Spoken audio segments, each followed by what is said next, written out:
Last Saturday, on the 26th of July, 48-year-old Pitchai Subbiah wasn't just a construction site foreman. To the people of Singapore, he became a hero. He moved out of the convenient pigeonhole of a transient worker here for 22 years to being accepted as a Singaporean at heart. Yes, I am talking about the sinkhole incident at a major construction site in Tanjong Katong Road South. It engulfed a car with its driver, a Singaporean woman. Pitchai and his fellow workers rushed to the scene and in just 3 to 5 minutes successfully rescued the driver using whatever means, which in this case was a nylon rope. Pitchai's presence of mind as a leader was impeccable.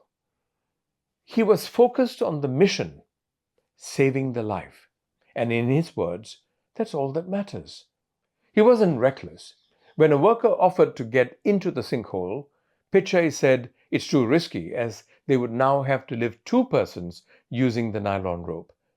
But what struck me the most is that when the lady driver said she'd left a mobile phone in the car, Pitchai promptly offered his phone so that she could call her loved ones for peace of mind. You see, I've consulted in major crisis situations for a few decades now. And I must say that Pitchai, in this instance, stands shoulder to shoulder with the best group CEOs and top executives in crisis management.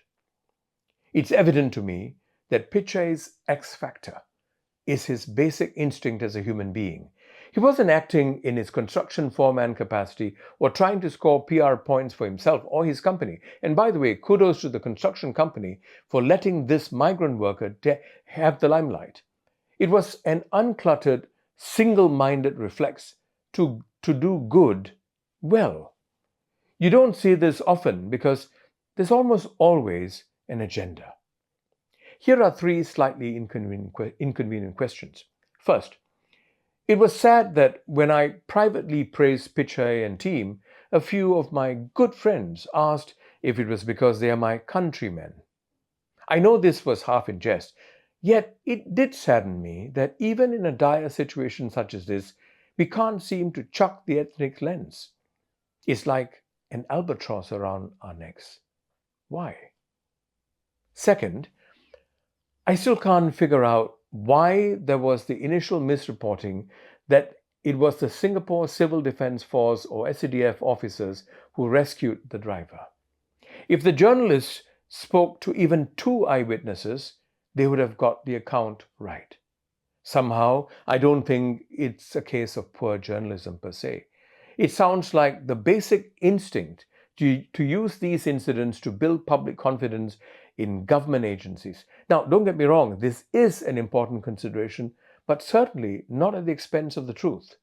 And we can afford to be a lot more gracious in these situations. My third question.